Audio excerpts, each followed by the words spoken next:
All right, welcome to the HB Legal Stream. This is the first episode of the show, and this is the show that it's the new version, the replacement of the illegal stream, and I'm here to let you in on the new generation of excellence, of amazingness, whatever that might be. I deleted the channel, but that doesn't mean that I don't want to get to a new great version of the show. So that's what I am aspiring to do, and that's what I ultimately would like to do, which is to do a show that is as good or better than anything I ever have created before. I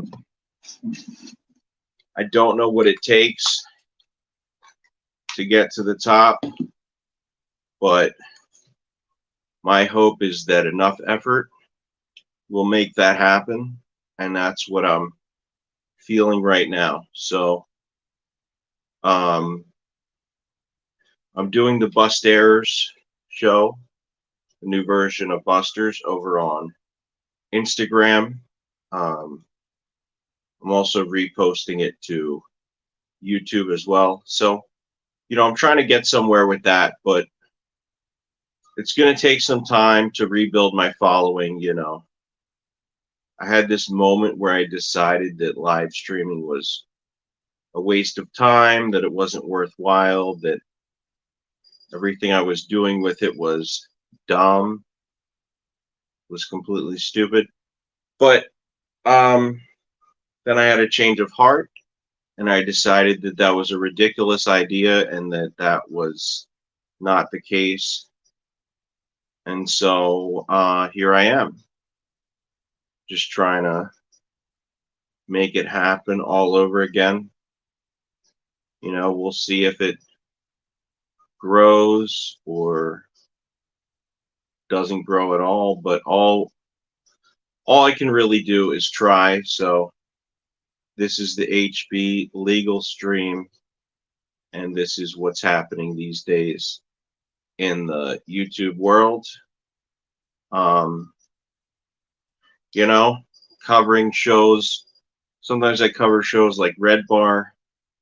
Sometimes I cover other programs. I don't really know what I'm going to end up covering at any given point, but that's just kind of how it goes.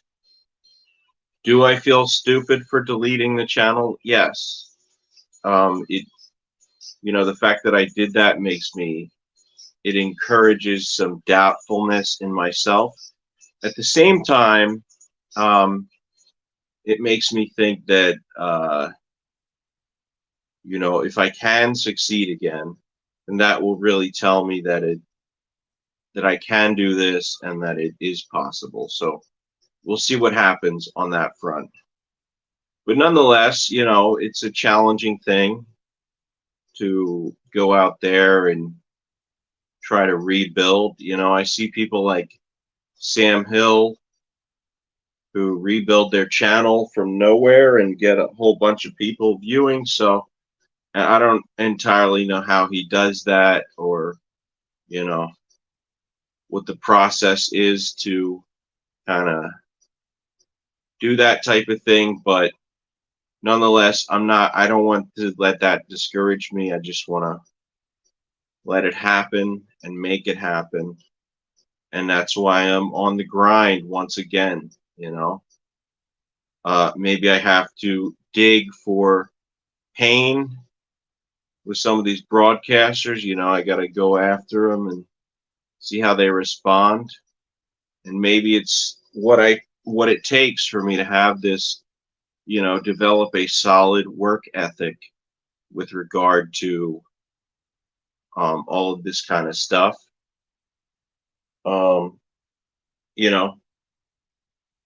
Nobody said live streaming was easy.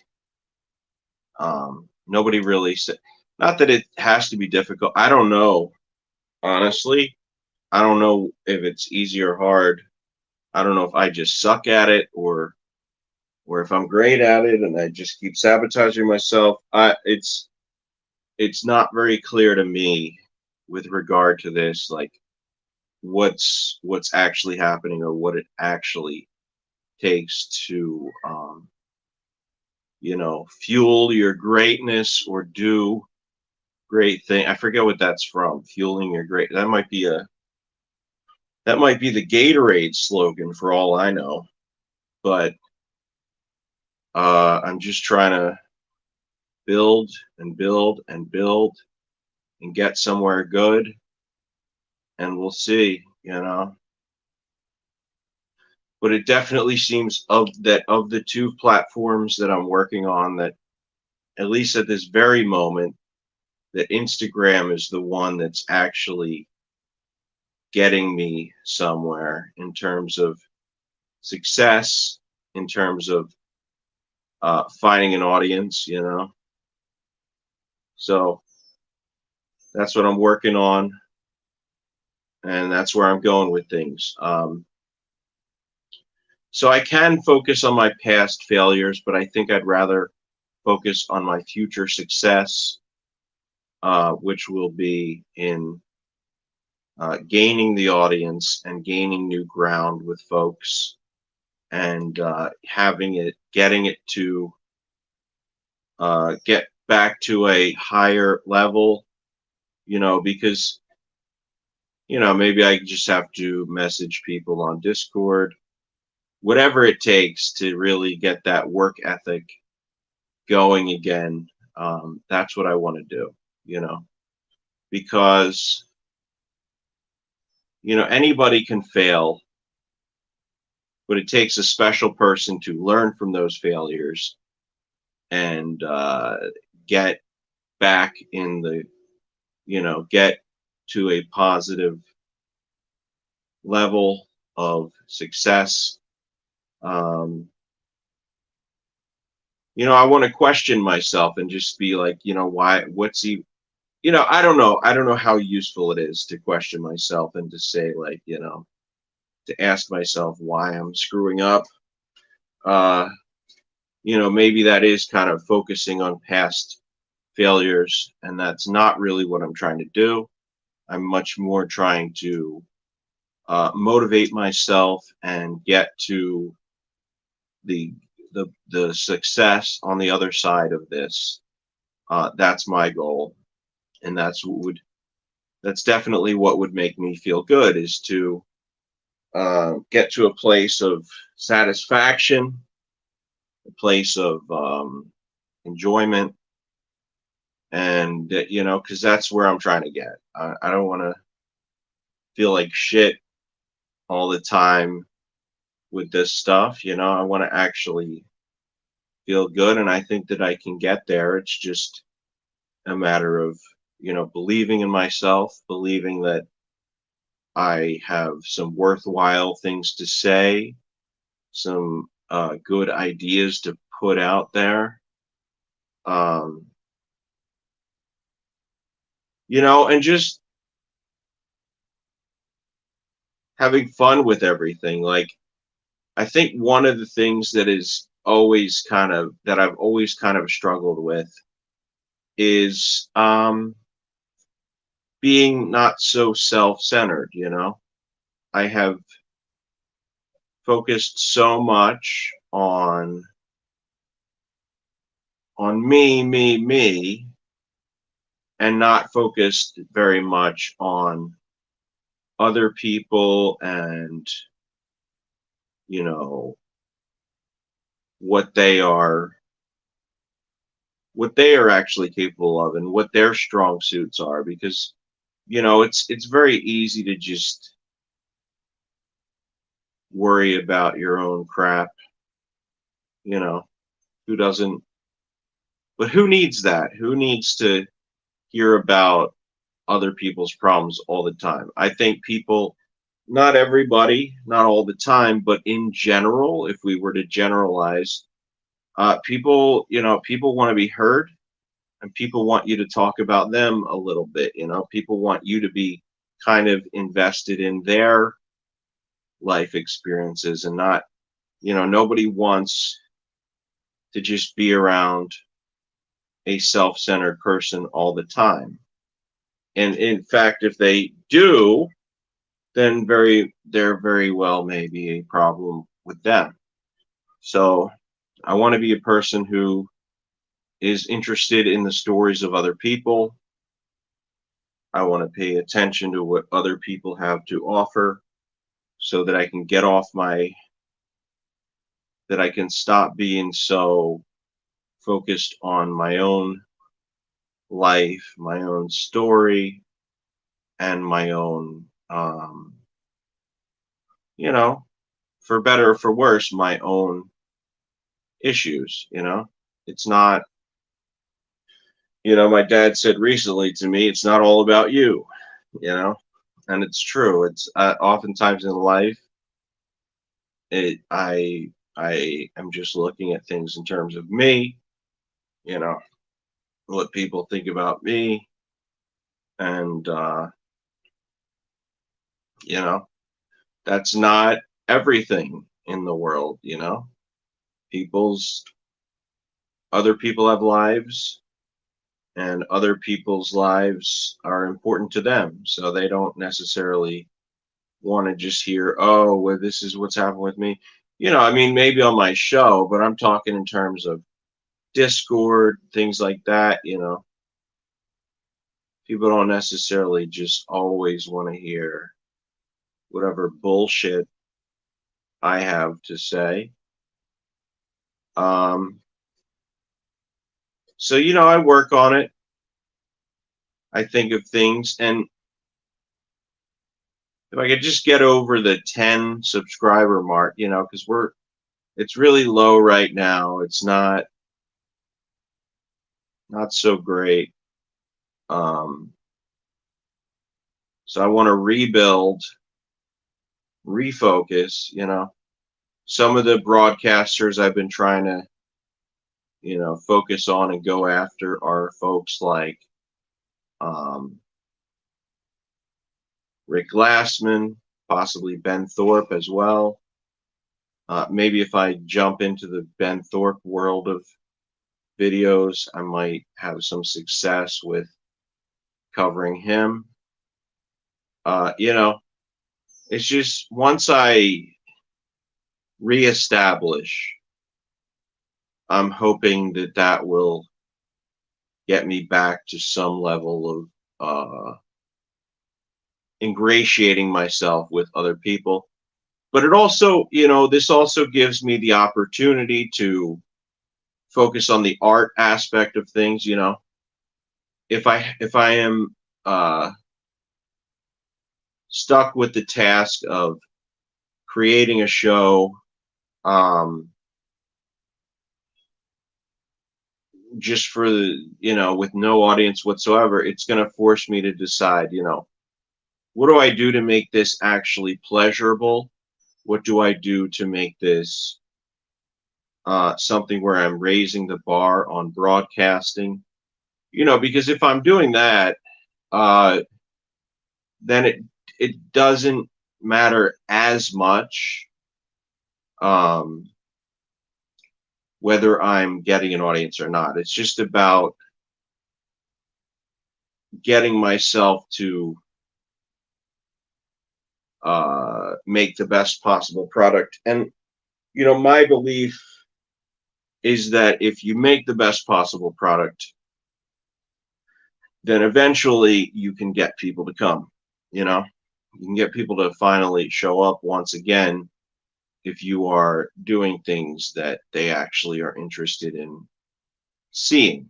So, in the future, I might do like HB Tonight. That's a program that I've been thinking about doing for quite a while. Just, it would be sort of the Busters formula, but with some added aspects as well.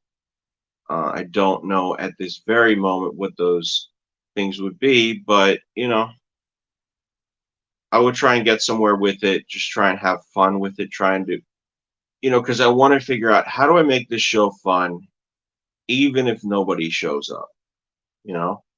That's the goal, is that even if nobody's around, how do I get people watching? How do I get people interested?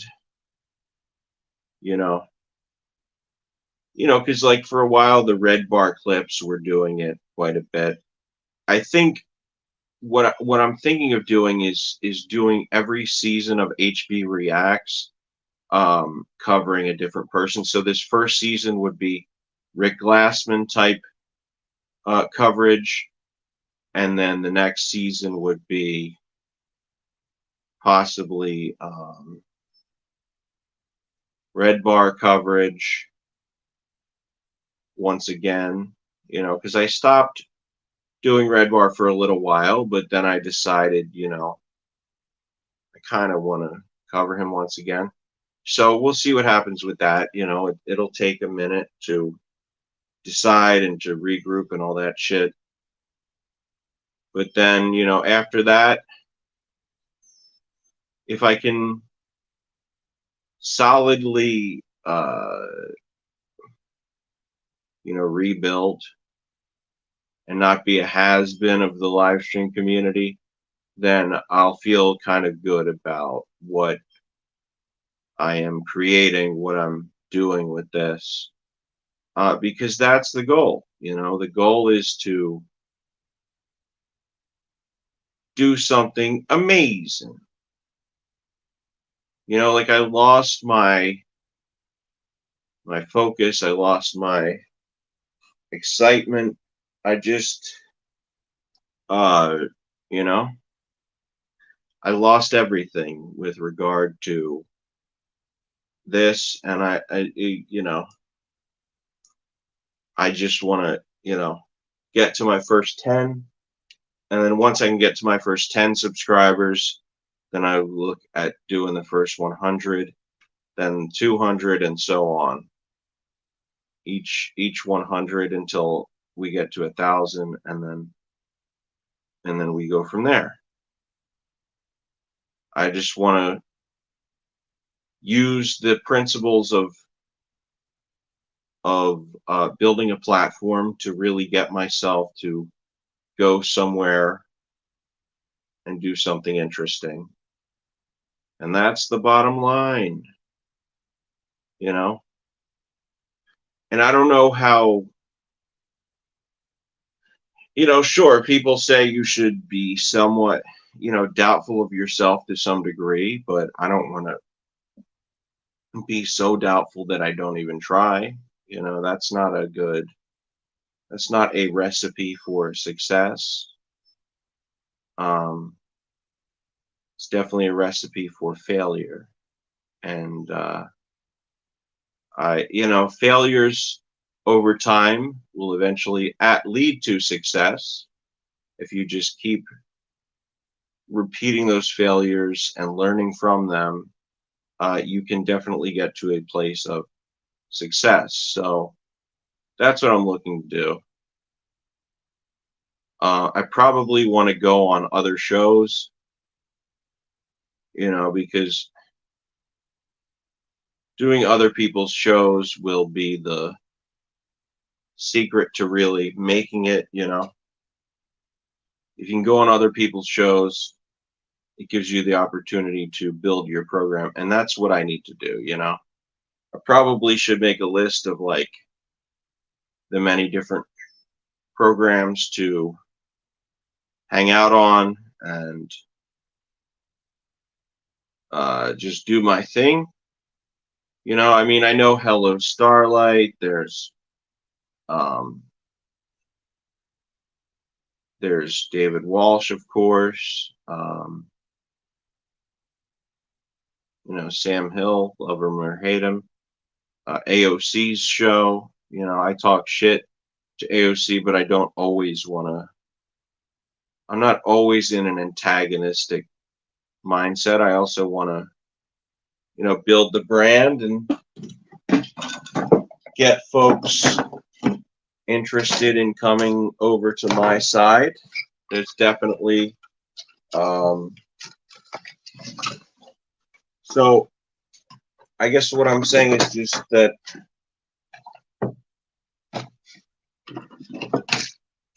I'm going to enter an era of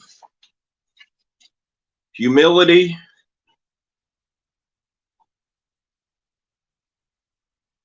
so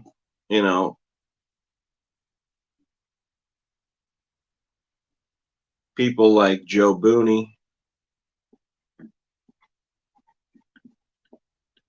he's someone. Hello Starlight,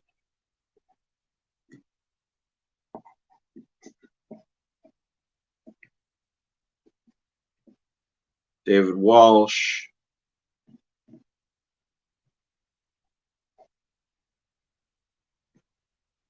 Sam Hill,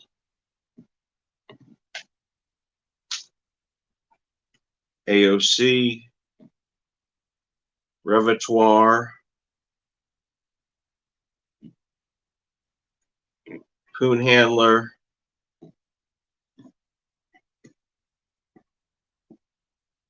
and I'm sure other folks in the future as well. Just I'm going to work on that, and we'll see where it takes me. Just keep going with it, and maybe Evil Abe, Rada, why not?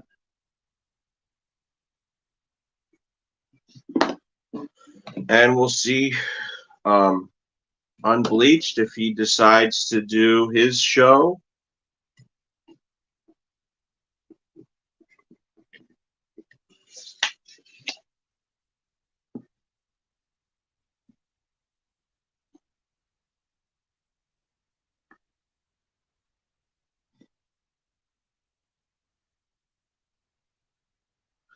And I might even consider doing the Ian Ellis channel again if he ever decides to have me as a person on there.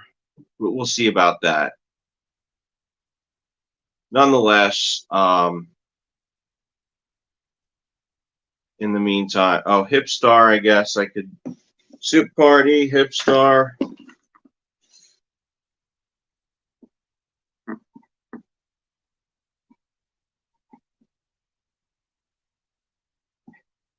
Hipstar. Ben Thorpe. All the usual suspects, all the usual folks. Kind of like when Louis C.K. started going on people's podcasts for the first time after he initially was, too big and too much of a big deal to do these shows. Then when he had to rebuild, he was like, fuck it, I guess I'm going to have to do these platforms because you got to do it somehow. Viewers got to come from somewhere, right? All right.